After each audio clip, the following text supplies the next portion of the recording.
Bismillahirrahmanirrahim. Assalamu alaikum. I'm honored that I have a famous Kashmiri Hurriyat leader, Barrister Abdul Majid Tramboo, with me here in London. As he's online with me, as you can see him. Barrister Abdul Majid Tramboo, Assalamu alaikum. Wa alaikum assalam wa rahmatullahi wa barakatuhu.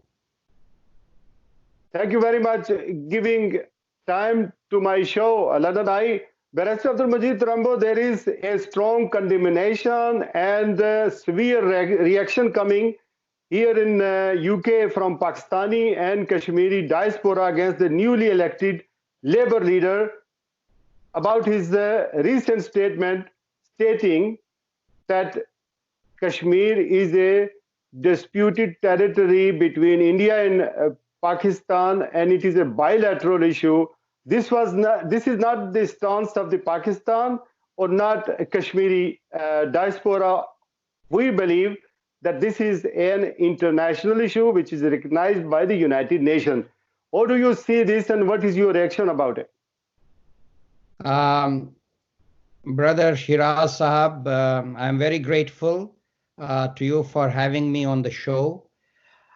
You have really touched a very sensitive issue and a very important topic. It's very unfortunate, and I have termed it as most unfortunate, the way the newly elected Labour leader, Sir Keir Stammers, has in fact written a letter to one Mrs. Patel, in which she has given his personal views, I believe, on the Kashmir issue and India-Pakistan relationship. It's not the Labour policy. I must emphasize on this. It's not the Labour policy. The Labour policy at the moment is reflected through the NEC resolution of 1995, in which it has been categorically stated that Jammu and Kashmir is a disputed territory. It's an international issue, and it has to be seen and to be implemented according to the resolutions of the United Nations. Besides, also, the human rights abuses, as were seen at that time, were condemned, which were perpetrated by the Indian forces in the occupied territory. This was continued, this policy has continued since 1995, and as recently as in October, this last year, October annual conference, one Labour stalwart, a young girl, Uzma Rasool, introduced a resolution at the Labour Party conference, reiterating the Kashmiri's right to self-determination and the human rights abuses those are taking place there. And this resolution was unanimously adopted. That is what is the Labour Party policy. Therefore, Sir Stammers' comments in the letter are far from the Labour Party policy. And I don't have the issue with what he says in the letter as a whole. मगर जो उसका एक मसला है, वो जब वो कश्मीर के इशू को टच करता है उस लेटर में, that's where he's gone wrong. दो चीजें उसने कही हैं कि जो 5 अगस्त 2019 को इंडिया ने कॉन्स्टिट्यूशनल चेंजेस की हैं मकबूजा कश्मीर के बारे में, वो हिंदुस्तानी पार्लियामेंट को वो उनके within their power is to do so, which is totally and wholly absurd and totally and wholly unlawful. This is where Stammers has gone wrong. It's not a matter for the Indian Parliament. It definitely is not a matter for the Indian Parliament. It's an international issue. It's the issue for the United Nations, and it's the issue which the world community has to resolve in accordance with the United Nations resolution. And the second, और उसका second part यही था जो आपने highlight किया कि second part उसका जो था वो यही था कि it's a bilateral issue between India and Pakistan. It is not a bilateral issue. as a labor leader, how likely he is that this is going to be a future Labour Party policy? If is that the case, then what will happen with the Kashmiris who are the member of parliament from the Labour Party, Pakistani diaspora, or ordinary member of the community? Will they still join as a member to the party, and support and vote for the Labour Party, or they will change their position, and how likely it is that it will become a Labour Party policy in future? देखिए शिराज साहब, Starmer ने इसी letter में कहा है कि इन अ वे कि पाकिस्तानियों, कश्मीरियों और हिंदुस्तानियों को जो सब कॉन्टिनेंट की पॉलिसी है, पॉलिटिक्स है, वो इधर नहीं लानी चाहिए यूके में, यूनाइटेड किंगडम में. He may be absolutely right in that spirit, and he has every right, or the Labour Party has every right to reach all communities within the United Kingdom. But जब वो एक तरफ से ये कह रहा है और दूसरी तरफ से वो बिल्कुल अपोजिट डायरेक्शन ले रहा है कि वो एक कम्युनिटी को खुश करने के लिए, which he calls Hinduphobia community, दूसरी तरफ से वो कश्मीरियों को, पाकिस्तानियों को एज अ होल मुसलमानों को नाराज कर रहे हैं. He want to be a prime minister like Donald Trump when he launched his campaign to become a American president. First thing he did, he said that I will expel all the terrorists from the country, which are Muslims, and he named many countries as well. So he wants to be a prime minister. That's why probably this is the beginning of it. इधर तो problem है उसको, because more than 1 million voters or Kashmiris, more than 4 million are Muslims living in the United Kingdom. So you have got a 5 million vote bank, which is 4% of the voting population of the United Kingdom. Are you going to annoy 5 million people against less than 3 million Hindu population? So अगर आप इसको minus plus करेंगे, so Starmer is in loss, because he will lose. You are suggesting that he will lose his vote and support from the 4 million Muslim in total, but maybe 1.8 Pakistani and Kashmiri living in the UK. Very, very surprised. I don't think, and I will not comprehend even for a minute, Sheraz Sahab, that the Labour Party is going to change its Kashmir policy. It has a very strong Kashmiris and Pakistani members within the Labour Party. You have up and down the country no less than 600 councillors who are Pakistanis and Kashmiris.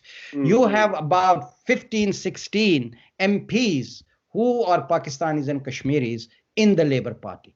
It will not simply be possible for Starmer on his own to change the Kashmir policy. I therefore do not think it. I think Starmer ने उसको dimension में भी नहीं था कि what will happen and what will be the fallout of this I would say very silly comment. I think it's a silly comment. It's a misfire, and I think he is likely to withdraw it. And I think the Kashmiris and Pakistanis within the Labour Party will work towards it, will ensure that the Labour Party policy on Kashmir stands as it is. If I may ask you the last question, when we look into it, that why Keir Starmer has stated such a controversial statement, which is completely U-turn against the Labour Party policy, then I think there was a Indian lobby behind him, that they were briefing him as a barrister and as a Kashmiri leader. Where were you, and where was our ambassador, Pakistani ambassador, and our High Commission at that time? Didn't they think that this is the last horse which comes from the back when you watch the horse races? And that leader, where were you all, and where was this Pakistani High Commission. Why they did not brief him? Who takes this responsibility? Whom to blame? Sheraz Saab, a very good question, but my answer would be quite different. I don't think, to be quite honest, you can blame anybody, either the Kashmiri diaspora or Pakistani diaspora within the United Kingdom, or the Pakistani High Commission, including the High Commissioner. If you will see what has triggered all this, it's the annual conference of 2019 of the Labour Party. The Indians, or to put it much more bluntly, the Hindus of India got worried, got extraordinarily suffered a shock when the Labour Party adopted the resolution on Kashmir, which is a pro-Kashmir. Therefore, they decided to vote against the Labour Party or not in favor of the Labour Party. That is, in fact, a milestone in favor of Kashmir, in favor of the policy on Kashmir, in favor of advocating the cause of Kashmir by everybody, including the Labour MPs and the Labour councillors and the Labour ordinary members and the Kashmiri diaspora leadership over it. You have to give credit to them for all this. So you can't disassociate yourself by saying that they were sleeping. I think they did a good job, and they made it sure that this policy is adopted at the annual conference. Now, what went wrong? Why did Starmer wrote this kind of a letter? Two things you have to remember, Sheraz. One is that the Indian lobby was there throughout, even after the election, very active. They were trying to meet him. If you will see in the beginning of the letter, he writes that no sooner he assumed the office, he has been trying to be in contact with the two Hindu organizations. And he was delighted that he was finally able to have a virtual meeting with them, as a result of which the letter was produced. As I said, that this is a very much uncommon thing. This is something which is not a sort of a joint policy statement from the Labour Party.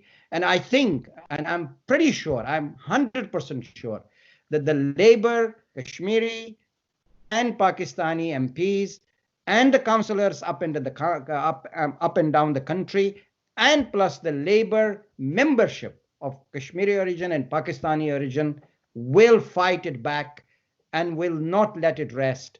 And they will ensure that the Labour Party policy will not change. I'm pretty sure, I'm pretty confident with the present Thank you very much. At the Pakistan High Commission won't sit idle. He will also work from his point of view to protect the interests of the Kashmir and the government of Pakistan. They also see India as a growing economic power and population, and he also can see that where is the Jewish lobby is where they are with India in terms of Kashmir issue. So he sees that there is more benefit. So I hope you are right, that we will be able to undo it. And I'm very much doubt of it. I contribute, Sheraz Saab, to the idea that India is an economic power. India is a big market. That's what you can say, but it's not an economic power. But this is a different topic. We can argue with it, but not in this program. I have to summarize. With the Jewish, it's not fair. The Jewish of this country have never spoken against Kashmiri cause, and in fact, they are right behind Kashmiri cause, and their issue with the Labour Party are quite different. It's nothing to do with Indian policy or with any other thing, and mix the two together. So I believe the Jewish lobby, the Manchester MEP, Gerald Kaufman, was a Jewish MP. And he stood with a supporter of Kashmir issue, yes. Yes, he stood with Kashmir cause throughout. So therefore, we should not bracket the Jewish people or Jewish lobby here with the Indian lobby. India has their own goal to play. India has their own situation to play. But in terms, I was referring in terms of India has got better relationship with Israel and Jewish than Pakistani and Kashmiri have the relationship with the Jewish community. That's all I was referring. Thank you very much, Mr. Majid Tramboo sahab. Thank you very much, Sheraz, for having me. Thank you, sir. I'm very grateful. I hope we will be able to undo it, and we have to put the pressure on. We have to write the emails. We can exercise wherever we can, and this my platform is also for Kashmiri diaspora, Pakistani diaspora. If somebody wants to respond, I will be always giving the opportunity to do so. Thank you very much. All the best. Allah Hafiz.